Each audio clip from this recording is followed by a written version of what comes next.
Kain po tayo. Breakfast po ito. Pero hindi laging ganito ang breakfast ko. Usually, kape lang. At saka tinapay. Yung tinapay, maswerte pagka may palaman. Usually palaman, peanut butter, o kaya naman mayonnaise, no? So, ayun. Kaya lang,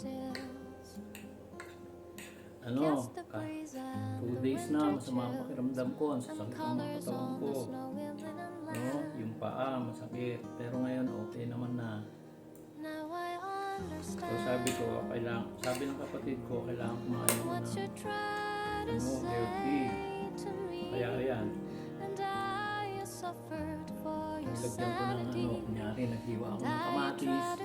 Tapos meron naman ako dyan pipino. Ayan, hindi may pipino. Tapos may itlog.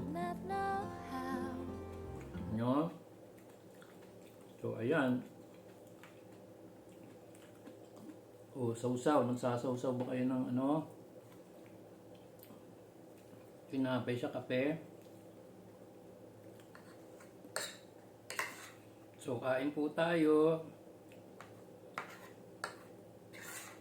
Kung napapansin nyo, mag-isa lang ako.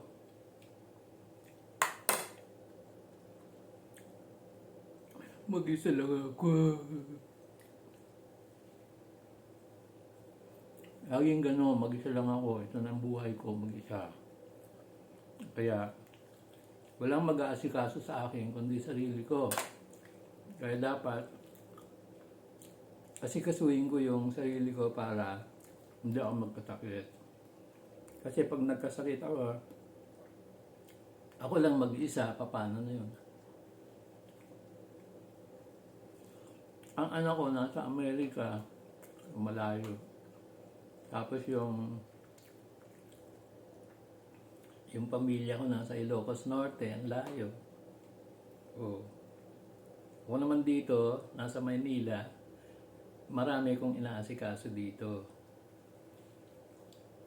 Ako may kasalanan. Ako rin ang may kasalanan, bakit ako nag-iisa dito.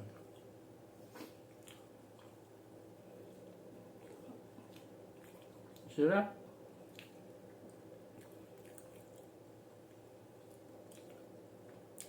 Meron akong biniling Anchor butter.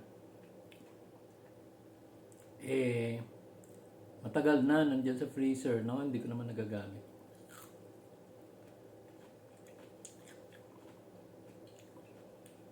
So, ang ginawa ko, yung Anchor butter, naghiwa ako ng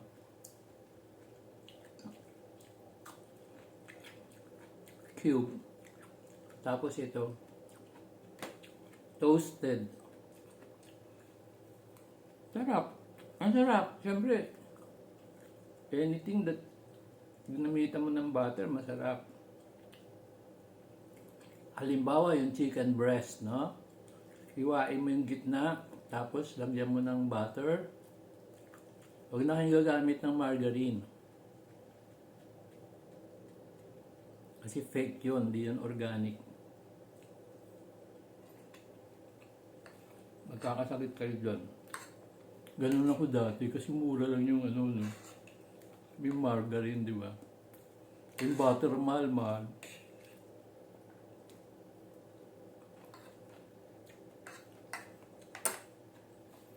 Ayun. Sana maubos ko to.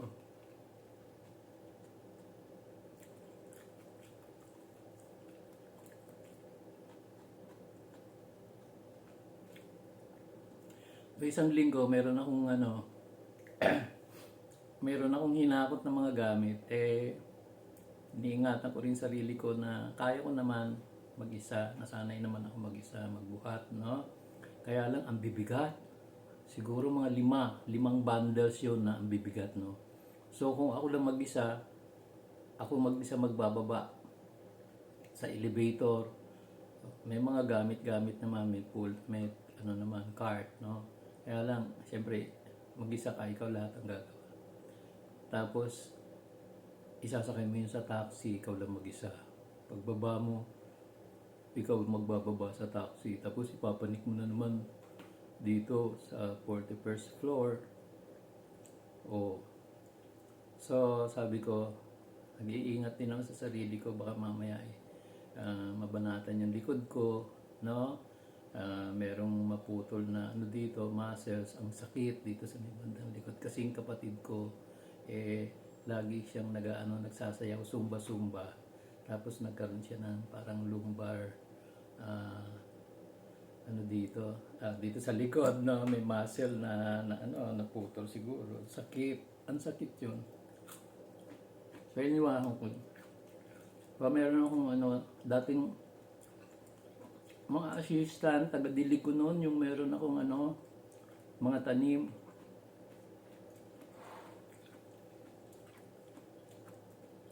Na binebenta ko noon, nung COVID. So, mga taga-dilig ko yan, mga bata pa sila noon, mga 14 years old, 13. Ngayon, nakakatakot na itsura, parang ng mga kapre. Natatakot ako parang mga sanggano na. Kung di ko sila kilala nung bata pa sila nung bata. Hindi ako magpapatulong. Pero, lagi sila nagme-message na, Kuya, baka may trabaho ka dyan, ganon. Sige, patulong na ako, no? Ang bilis naman, isang lang, siguro wala pang 10 minutes, andyan na sila. Kaya lang, isa lang ang tatawagin ko, hindi pwedeng isa, maya may kasama na sila. Maswerte kung isa lang yung kasama. So itong yung nagakot ako ng 5, talagang galit ako. Sabi ko, pagka nagsama ka pa ng iba, wag na lang. Siyempre, hindi rin nila may sumasama kasi alam nila pagka nag-utos ako, kahit pa paano meron silang pera. So ito, dalawa sila, may sinamang isa, pero okay naman yung isa.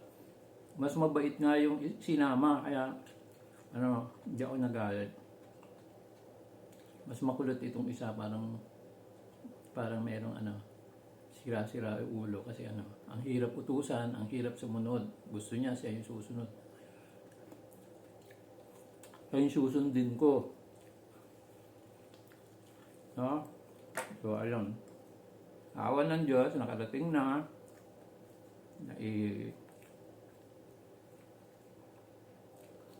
Naipasok na yung mga kargada. Tapos pinauwi ko na agad sila kasi ang kukulit. Punta sa balcony, silip, mahulog sila. Tapos TikTok dito, TikTok doon, no?